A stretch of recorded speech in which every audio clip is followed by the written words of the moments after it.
પાટણ મહેસાણા પંથકમાં કમોસમી વરસાદને પગલે ધરતીપુત્રો પોતાનો પાક ઘર ભેગો કરવા કામે લાગ્યા. પાટણ ન્યૂઝ 24ના કેમેરામાં કેદ થયું ખેડૂતોની વેદના.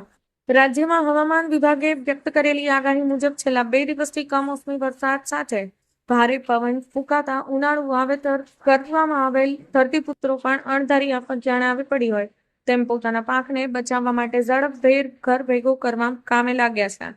હાલમાં રાજ્યમાં ખેડૂતો દ્વારા પોતાની આજીવિકા માટે ખેતરોમાં ઉનાળુ વાવેતર જેવું કે બાજરી, એરંડા, અજમો, રચકો સહિત ડુંગળી જેવું વાવેતર કર્યું હતું, જેનો પાકી જવાનો સમય પણ હવે આવી ગયો છે. ત્યારે રાજ્યના હવામાન વિભાગ દ્વારા કરાયેલ આગાહી મુજબ સોમવારે અને મંગળવારે રાત્રે ભારે પવન સાથે કમોસમી વરસાદ ખાબકતા મહેસાણા અને પાટણ પંથકના ખેડૂતોમાં ચિંતાના વાદળો ઘેરાયા છે.